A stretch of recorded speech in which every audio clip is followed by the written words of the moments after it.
The Wyoming wind didn't whisper, it scraped.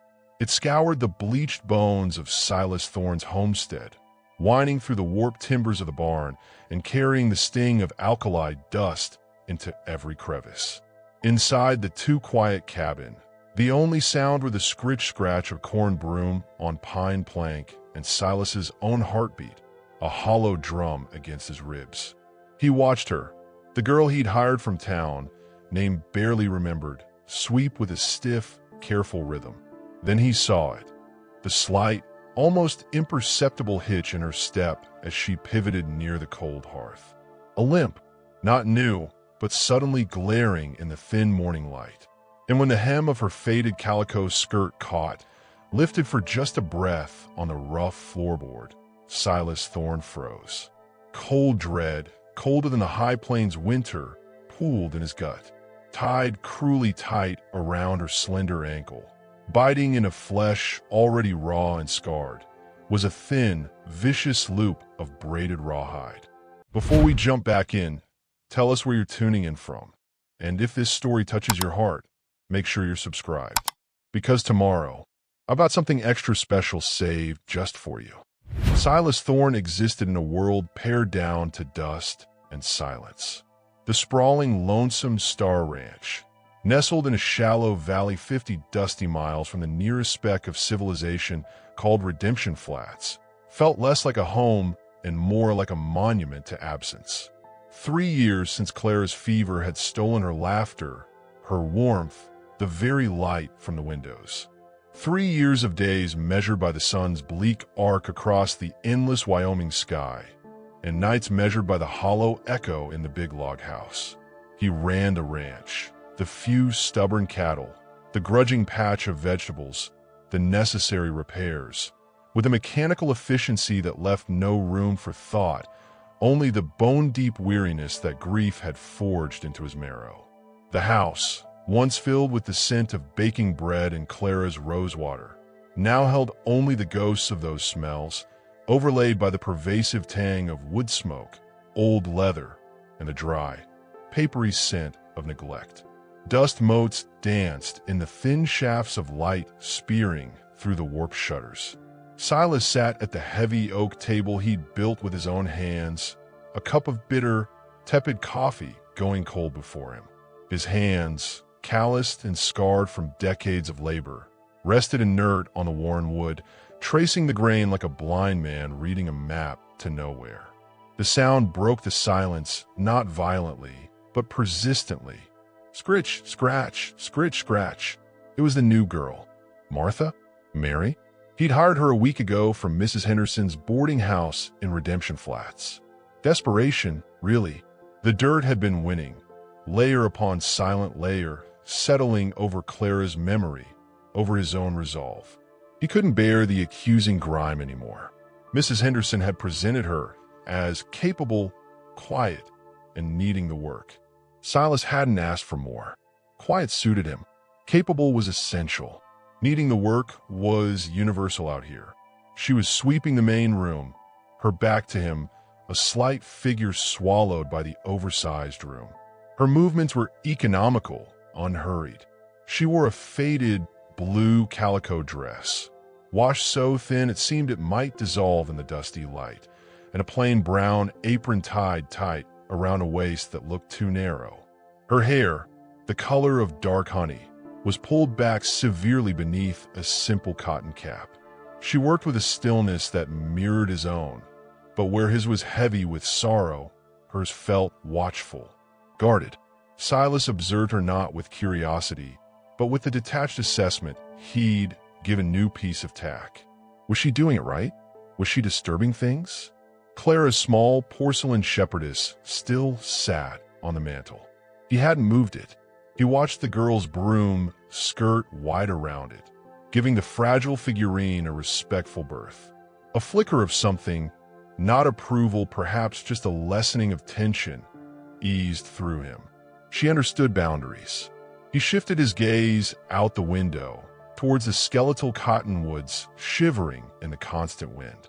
The vastness always pressed in, a reminder of his solitude. A hawk circled high on a thermal, a dark speck against the relentless blue. The wind moaned under the eaves, a sound as familiar as his own breath. Scritch, scratch, pivot. His eyes drifted back to her movement. She was turning near the large stone hearth, cold and empty since Clara's passing. As she shifted her weight to bring the broom around in a tight arc, it happened. A fractional hesitation, a tiny, almost invisible catch in her rhythm. Her left leg seemed to stiffen for a split second before completing the step. A limp, not pronounced, not something you'd notice unless you were watching, really watching, in the echoing silence of a tomb-like house. Silas frowned. He hadn't noticed it before. Had it been there? Had he simply been too wrapped in his own fog to see? It was subtle, a flaw in the smooth machinery of her work. It spoke of an old injury, something ingrained, something born with habitual care. Why did it unsettle him? Perhaps because it was a crack in the facade of her quiet competence, a hint of vulnerability in this place where vulnerability felt like an open wound. He found himself tracking her movements more intently now, his coffee forgotten. She moved to sweep near the heavy trunk pushed against the far wall. Clara's hope chest, filled with linens that likely smelled of cedar and mothballs and lost futures. The floorboards here were rougher, older, prone to snagging. The girl swept diligently, her head bowed, her face hidden in shadow. As she reached the corner where the trunk met the wall, she stretched slightly to get the broom into the tight space. The hem of her skirt brushed against a splintered edge of floorboard and caught. It was a small thing, a momentary snag. She instinctively tried to tug it free with a slight shift of her hip. The fabric resisted, with a small, barely audible sigh, the first sound he'd heard her make beyond the broom's rasp. She bent her knees slightly, reaching down with her free hand to unhook the calico from the wood's hungry teeth. As she bent, the skirt hiked up just enough, just for a heartbeat, just above the worn leather of her scuffed ankle boot. Silas saw it, his breath locked in his throat, a sharp, painful stoppage. The cold dread that had haunted him since Clara's death, that he'd thought was a permanent resident in his bones, surged anew, icy and paralyzing. It wasn't the glimpse of skin, pale and vulnerable above the boot. It was what encircled it, just above the swell of her ankle bone, biting cruelly into the flesh, was a band. Not fabric, not leather like a spur strap. It was made of thin, tough-looking strands braided tight. Rawhide, old rawhide, darkened with grime and something else, a rusty brown that could only be old, dried blood. It was tied savagely tight, knotted with brutal efficiency. The skin beneath it was a mess of angry red, raw patches weeping faintly, surrounded by older, livid scars, thick, ropey lines of healed tissue that spoke of repeated chafing, of prolonged agony. The flesh was swollen, inflamed where the rawhide bit deepest. It wasn't jewelry. It wasn't adornment. It was a shackle, a cruel, primitive binding. The image burned itself on Silas's retinas. The delicate curve of the ankle, the brutal violation of the rawhide, the tortured skin. It spoke of captivity, of pain endured silently, of a past far darker than the quiet melancholy of a Wyoming homestead. Time stopped. The scritch-scratch of the broom ceased. The girl had freed her skirt and straightened, smoothing the fabric down with swift, practiced motions. She hadn't looked up. Had she felt his gaze, frozen and horrified upon her? Did she know what he'd seen?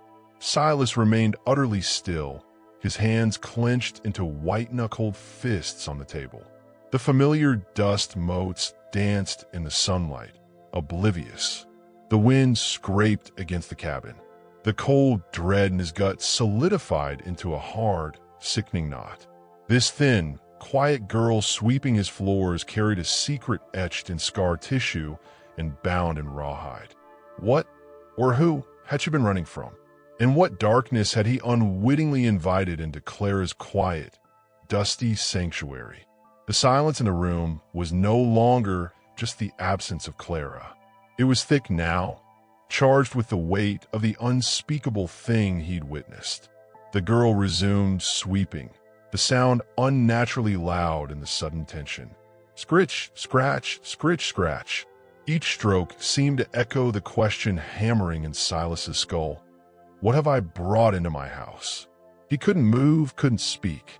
He could only stare at the spot where her skirt now fell, innocently covering the hidden, brutal truth, and feel the fragile shell of his isolated world crack wide open.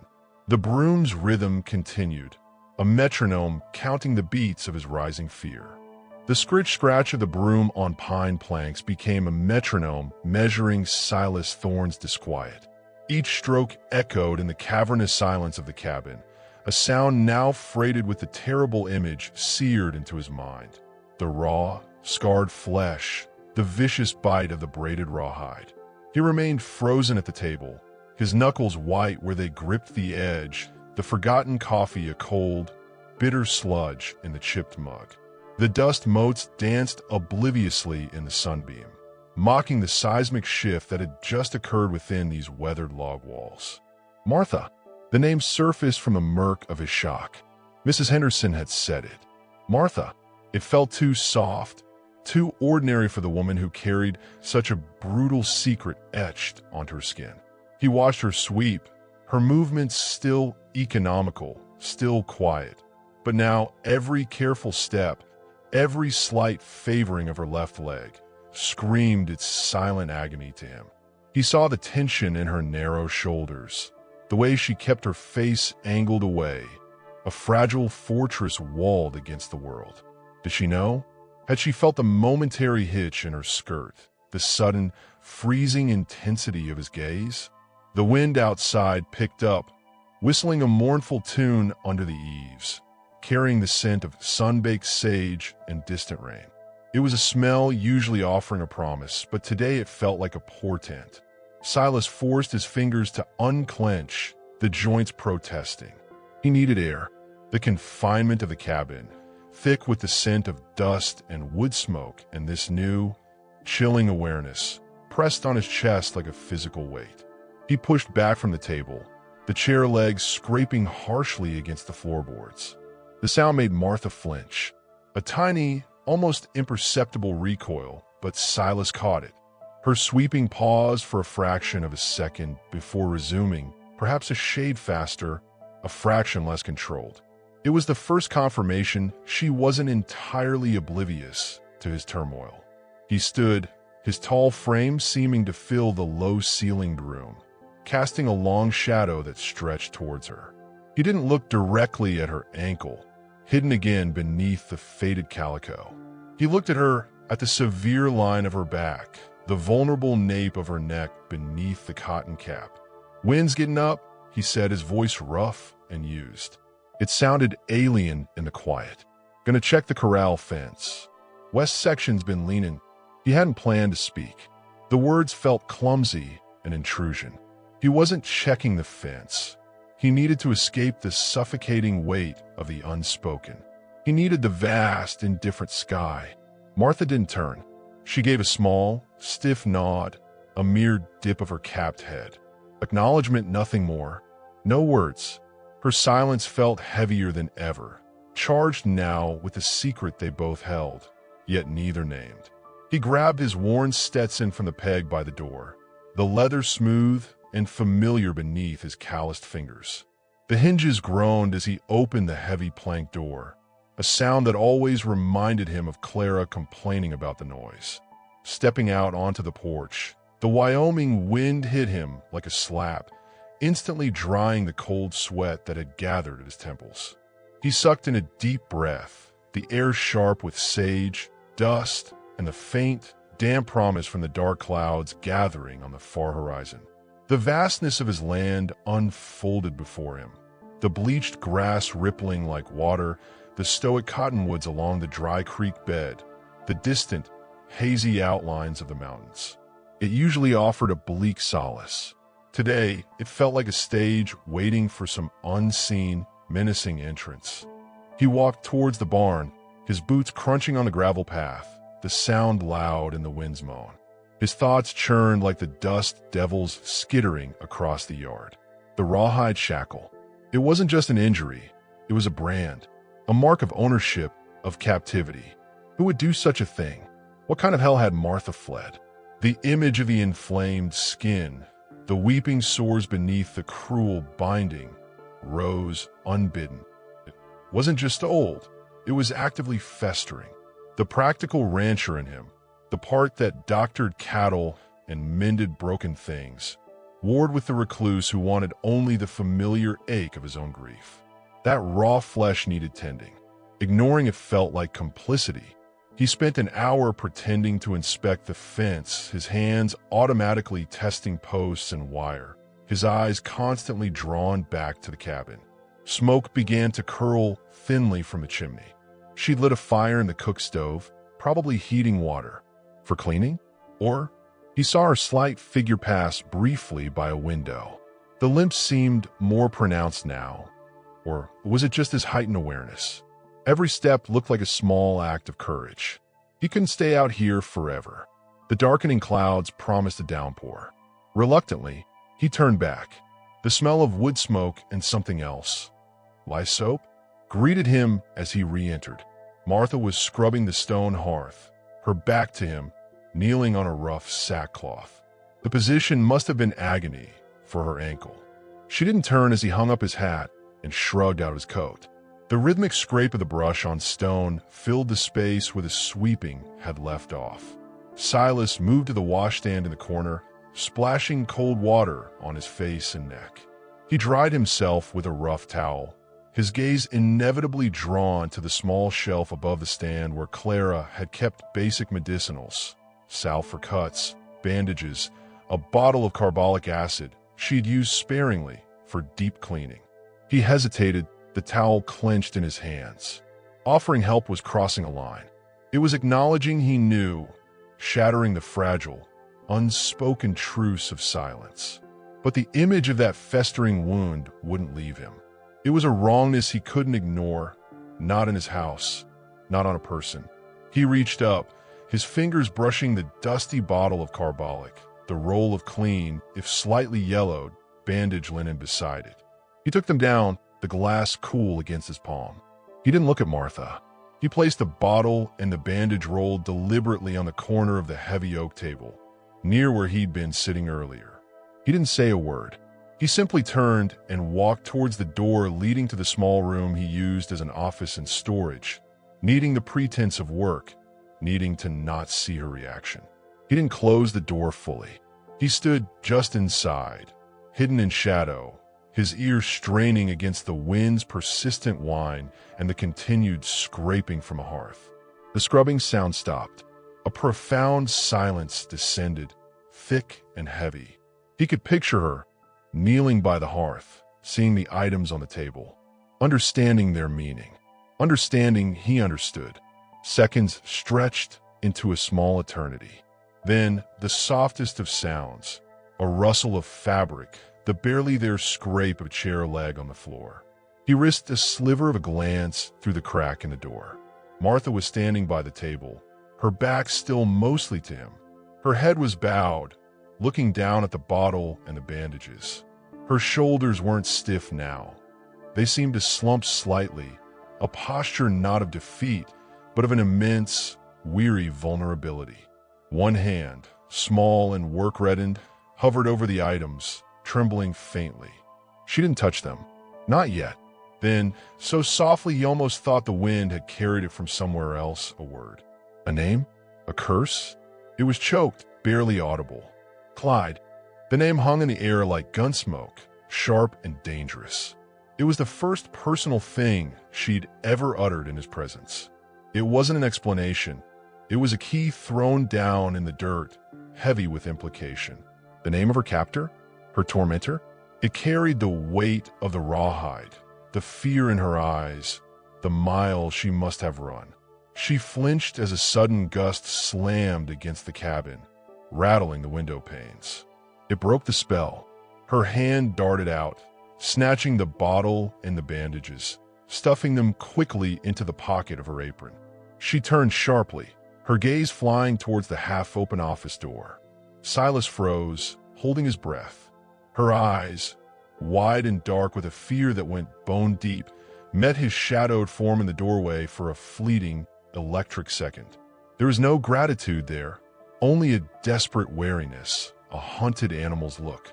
Then she turned away, limping swiftly towards the kitchen area, disappearing through the doorway. Silas leaned his forehead against the cool wood of the doorframe. Clyde. The name echoed in the hollow space Clara had left behind. It wasn't just a past, it was a present threat. A man capable of binding a woman with rawhide wouldn't just let her go. Martha hadn't just run from something. She was likely still running to avoid something or someone. He pushed away from the door, the need for air returning, sharper now. He strode back through the main room, past the table where the medicinals had lain moments before, and out onto the porch. The wind tore at his shirt, carrying the first fat, cold drops of rain. He scanned the horizon, not towards the distant mountains, but towards the long, dusty ribbon of the trail that led east, back towards Redemption Flats and the world beyond. The vast, empty landscape that had been his refuge now felt like an exposed flank. The rain began to fall harder, drumming on the porch roof, turning the yard to mud. Then he saw it. Movement. Far out, near the bluffs that marked the eastern boundary of his land. Not cattle. Riders. 3, maybe 4, dark shapes against the bruised gray sky, moving at a steady, purposeful trot along the trail. Too far to make out details, but their direction was clear. They were heading towards the Lonesome Star Ranch. Heading towards him.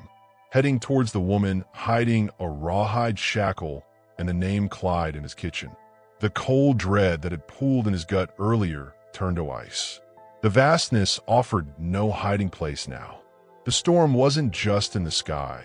It was riding hard down the trail, bringing the darkness Martha carried right to his doorstep. Silas Thorne stood rooted on the porch, rain plastering his shirt to his skin, watching the approaching riders, the name Clyde a grim drumbeat in his skull, louder even than the thunder rumbling in the distance. The riders materialized out of the rain like specters condemned to haunt the sodden earth. 4 of them, dark shapes huddled against the downpour, moving with a grim purpose along the trail that snaked towards the Lonesome Star's main gate. Silas Thorne stood on the porch, rain sluicing off the brim of his hat, plastering his shirt to his shoulders, the cold seeping deep into bones already chilled by dread. Clyde, the name Martha had choked out, was a brand seared onto his mind, hotter than the image of the rawhide biting into her flesh. These men weren't lost travelers seeking shelter. The set of their shoulders, the way they rode bunched together against the weather, spoke of intent. They were coming here. A primal urge, sharp as a spur, screamed at him to bolt inside, slam the heavy door, bar it against the world, to retreat into the familiar, suffocating embrace of his grief and let the storm outside, both meteorological and human, rage on without him. But a flicker of movement caught in his peripheral vision. Martha, a pale blur at the kitchen window, her face pressed close to the rain-streaked glass, eyes wide and fixed on the approaching figures. The hunted look he'd glimpsed earlier was now a living terror etched onto her features. The sight rooted him to the warped planks of the porch more effectively than any lock. He couldn't abandon her to them. Not now, not knowing what the rawhide meant. He turned abruptly, the hinges groaning as he re-entered the cabin. The air inside was thick with the smell of damp wool, wood smoke from the cook stove, and an undercurrent of lye soap. Martha had vanished from the window. Silas moved with a speed born of necessity, shedding his soaked coat. His gaze swept the main room, empty. The silence was brittle, charged. He crossed the stone fireplace, knelt, and reached deep into the shadowed recess beside the hearthstones. His fingers closed around cold, familiar metal. He pulled out his Winchester rifle, its oiled wood stock gleaming dully in the gray light. The weight of it, the solidity, was a small anchor in the rising tide of uncertainty. He checked the action, the metallic snick-snick unnaturally loud. 15 rounds in the magazine. He levered one into the chamber, the sound final, irrevocable. He propped the rifle against the wall beside the front door, within easy reach but not overtly threatening. Yet, his eyes flickered towards the kitchen doorway. Martha stood there, just inside the threshold, pressed against the jamb as if trying to disappear into the wood grain. She held the bottle of carbolic acid he'd left on the table, clutched tight in one hand like a talisman. Her knuckles were white. The bandages were nowhere to be seen. Had she used them? Hidden them? Her face was drained of color, her breathing shallow and rapid. She stared at the rifle, then at him, a silent question screaming in her eyes. "Ryder's coming," Silas said, his voice low, gravelly. He kept his movements deliberate, unhurried, trying to project a calm he didn't feel. He walked to the heavy oak table, pulled out a chair, and sat, facing the door. He didn't look at her, focusing instead on unbuckling his gun belt. He laid the worn leather holster and the Colt Peacemaker it held on the table before him, the walnut grip facing him, ready. The gesture was clear, preparation, not panic. 4 of them, hard riding. A small, choke sound escaped Martha's throat. She took a half step forward, then stopped, her gaze darting to the rain-lashed window. "Did they find me?" The words were barely a whisper, frayed with terror. "Don't know," Silas replied honestly, his eyes fixed on the door. He picked up a clean rag from the table and began methodically wiping down the Colt cylinder, the oiled cloth moving in slow circles. The mundane act was a counterpoint to the tension coiling in the room. Might just be the weather. Might not. He paused, the cloth stilling. "That name you said. Clyde. He one of them."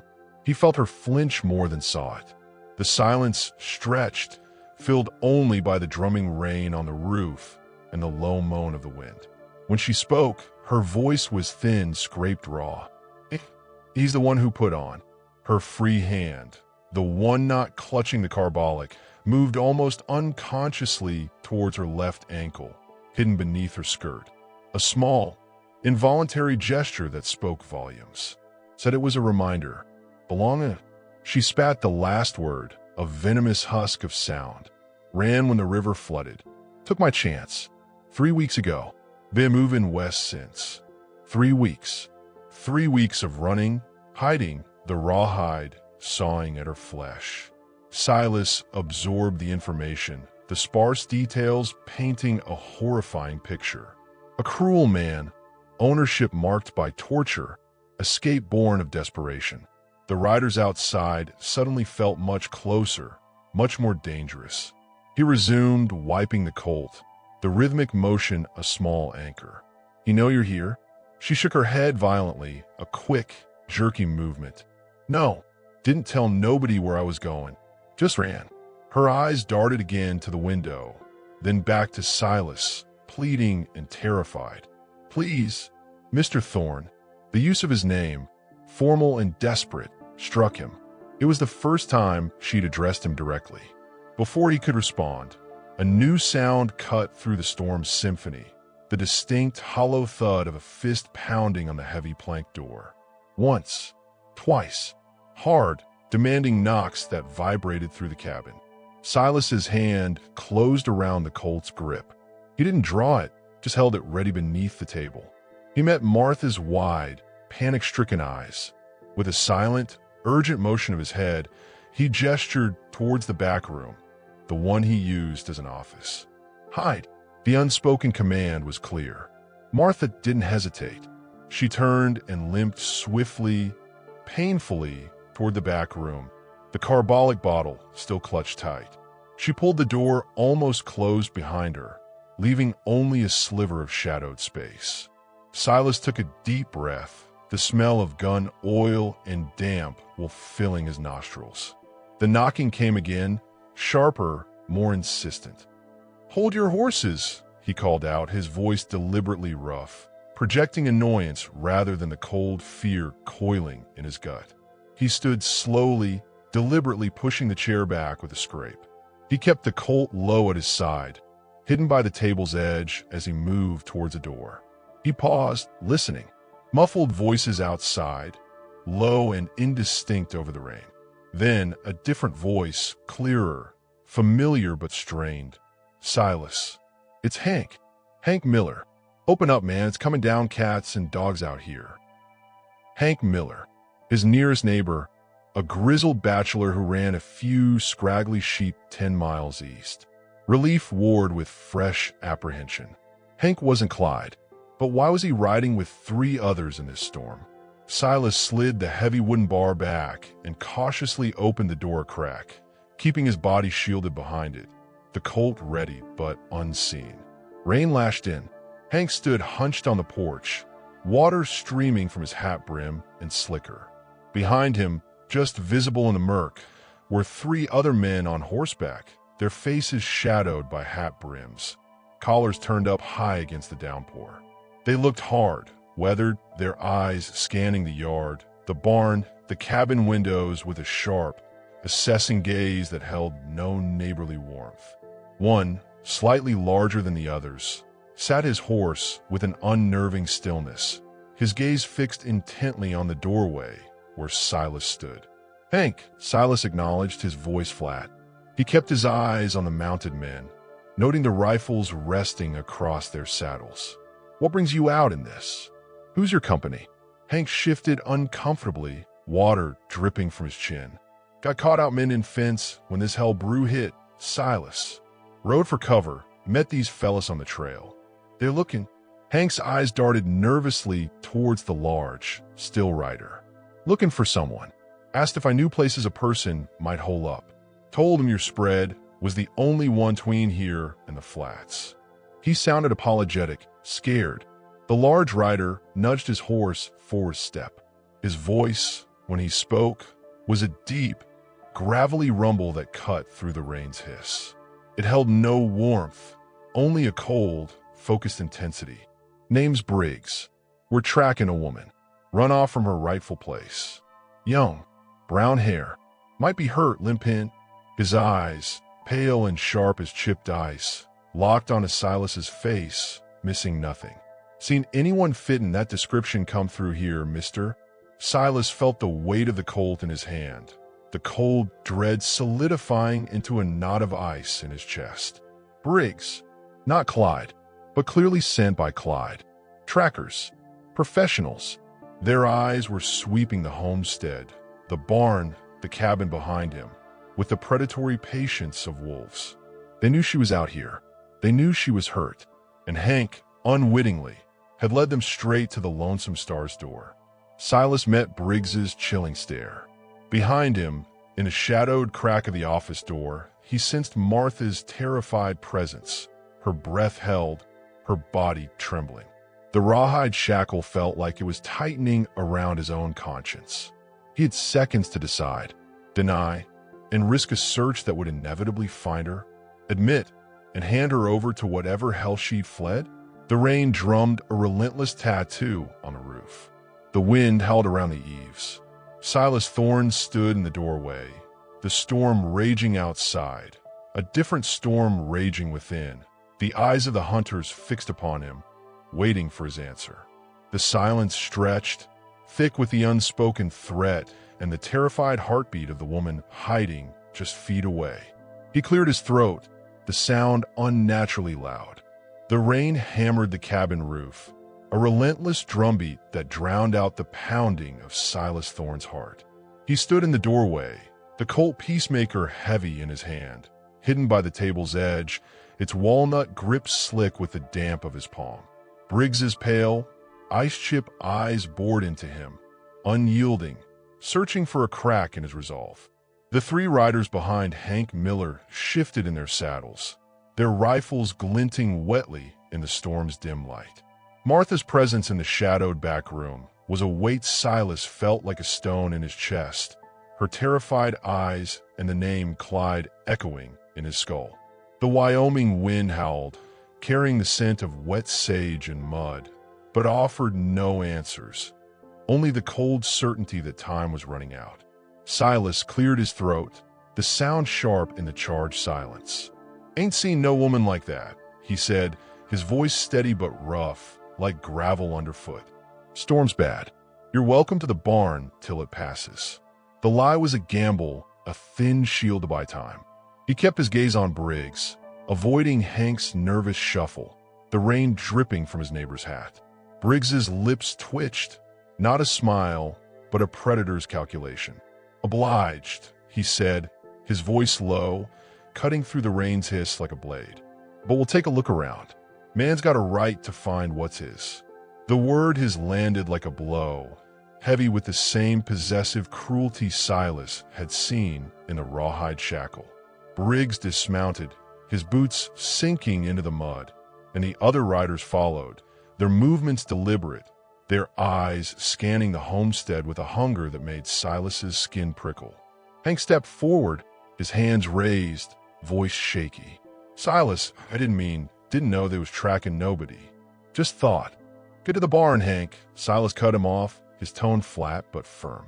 He didn't look at his neighbor, his eyes locked on Briggs, who stood unmoving, rain streaming down his long coat. Hank hesitated, then shuffled towards the barn, casting an apologetic glance back. The three riders fanned out, one heading towards the corral, another towards the barn's open doors, the third lingering near Briggs, his rifle cradled loosely but ready. Silas's grip tightened on the Colt. He stepped back, widening the door's crack just enough to seem hospitable, but kept his body angled to shield the interior. "Ain't much to see," he said, nodding towards the yard. "Mud and misery." His heart thudded, knowing Martha was inches away, hidden in the office's shadows, her breath held, the carbolic bottle clutched like a lifeline. Briggs didn't move. His eyes flicked past Silas, into the cabin's dim interior, lingering on the empty main room, the cold hearth, Clara's porcelain shepherdess on the mantel. "Pretty place," he said, his tone mocking. "Lonesome, though. Good spot to hide." The words were a probe, testing Silas's facade. The tracker took a step closer, his boots squelching in the mud, his hand resting lightly on the butt of his own revolver. Silas's jaw tightened. He wanted to slam the door, bar it, and face the storm inside with Martha. But that would confirm their suspicions, draw their rifles faster than he could draw breath. Instead, he stepped onto the porch, pulling the door half closed behind him, the Colt still hidden at his side. "Check the barn if you want," he said, his voice low, steady. "Ain't no one here but me." The third rider, a wiry man with a scar across his cheek, snorted. "We'll check more in the barn, mister." He moved towards the cabin, his hand on his rifle, but Briggs raised a hand, stopping him. The tracker's eyes never left Silas's face. "No need to rush," Briggs said, his voice smooth, dangerous. "We'll take our time." Silas's pulse hammered. He felt Martha's fear like a physical presence, radiating from the back room. He needed to keep them outside, away from her. "Storm's worsening," he said, nodding at the darkening sky, the rain now a solid curtain. "Barn's dry. Got some feed for the horses." He gestured towards the corral, where his own mare snorted nervously, her ears pinned against the wind. Briggs tilted his head, considering. Then, with a slow nod, he turned to his men. "Check the outbuildings. Barn, shed, all of it." The riders moved off, their boots splashing through the mud, but Briggs stayed, his gaze pinning Silas like a specimen to a board. "Mind if I step inside? Warm my hands a spell." Silas's gut twisted. He couldn't refuse without raising suspicion, but letting Briggs inside was a risk he couldn't stomach. He stepped forward, closing the distance between them, forcing Briggs to stay on the porch. "Fire's out," he said, his voice hard. "Ain't much warmth to offer." Briggs's eyes narrowed, but before he could respond, a sharp cry cut through the rain. A horse's panicked whinny from the corral. The scarred rider was there, yanking the gate open, his rifle raised as Silas's mare reared, her hooves churning the mud. "Something spooked her," the rider shouted, his voice carrying over the storm. Silas seized the distraction. "Damn fool, you'll lame her," he barked, striding past Briggs towards the corral, the Colt still low at his side. He didn't look back, trusting the storm's noise to mask any sound from the cabin. The riders converged on the corral, their attention drawn to the mare, giving Silas a moment to think. He needed to get Martha out or get help, but the nearest aid, Redemption Flats, was 50 miles through mud and storm. Inside the cabin, Martha crouched in the office's shadows, the carbolic bottle pressed against her chest, its glass cold against her trembling fingers. The rain's roar couldn't drown out the thud of her heart, the memory of Clyde's voice. "You're mine, girl, always will be." She'd heard the riders, Briggs's chilling tone, and knew what they were. Clyde's men, trackers. They'd found her in other towns, other hiding places, their boots always one step behind her rawhide-marked ankle. 3 weeks of running, sleeping in ditches, stealing scraps, had led her here, to Silas's silent sanctuary. And now she'd brought death to his door. Her ankle throbbed, the rawhides bite sharper with every heartbeat. She'd used the bandages Silas left, wrapping them tightly in the kitchen's dim light, but the wound wept through the linen, the infection spreading. She needed to run again, to slip out the back, disappear into the storm. But her leg wouldn't carry her far, and Silas's face, his steady, grieving eyes, held her in place. He'd lied for her, risked his home, his life. She owed him something, even if it was just the truth. She limped to the office door, peering through the crack. The main room was empty, the front door ajar, rain spitting onto the pine planks. She heard Silas's voice outside, sharp and angry, something about the mare. The distraction was her chance. She moved silently, painfully, to the kitchen, where a small, locked box sat on a shelf. Clara's, she'd guessed, from its delicate brass clasp. She'd seen Silas glance at it, his eyes softening with grief. Maybe it held something useful, a knife, money, a key to escape. Her fingers fumbled with the clasp, the carbolic bottle tucked under her arm. The lock was stiff, rusted. She pried it open, revealing a small, folded cloth inside, wrapped around something hard. She unwrapped it, her breath catching. A locket, silver, tarnished but intricate, with a tiny wildflower etched on its face. Inside, a lock of dark hair, Clara's, she knew instinctively. A wave of guilt hit her, but she tucked the locket into her apron pocket. It might buy her a horse, a train ticket, a chance. The front door creaked, and she froze. Heavy boots thudded on the porch, Briggs, his shadow, filling the doorway. "Anyone home?" he called, his voice deceptively mild, but his eyes swept the room like a hawk's. Martha ducked behind the kitchen counter, her ankles screaming as she crouched. Her hand tightened on the carbolic bottle, a weapon now, not a salve. She heard Silas's voice outside, still arguing about the mare, but Briggs was inside, his boots tracking mud across the floor she'd swept clean. He moved towards the hearth, pausing by Clara's shepherdess, his fingers brushing its delicate edge. "Nice place to hide," he murmured, almost to himself. His eyes landed on the office door, still ajar, and he took a step towards it. Martha's heart stopped. She couldn't run, couldn't fight, not with her leg. But Silas's lie, his risk, burned in her mind. She had to act. She stood, the carbolic bottle raised, her voice trembling but clear. "Get out," she said, stepping into the main room, her limbs stark against the pine planks. Briggs turned, his eyes narrowing, a slow, predatory smile spreading across his face. "Well now," he said, his voice soft, dangerous. "There you are." Outside, Silas's voice cut off mid-sentence. The mare's whinny rose again, sharp and panicked, followed by a shout from one of the riders. A gunshot cracked through the storm, shattering the tense silence, and Silas's shadow darkened the doorway, his Colt raised, his eyes wild with fear and fury. The cabin was no longer a sanctuary. It was a trap, and Martha stood exposed, the rawhide shackles truth laid bare, with nowhere left to run.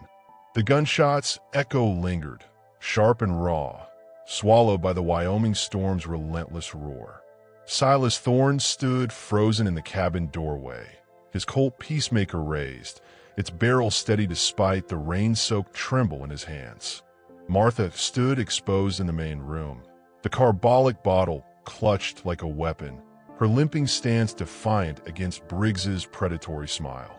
The tracker's eyes, cold as chipped ice, flicked between her and Silas, unperturbed by the chaos outside.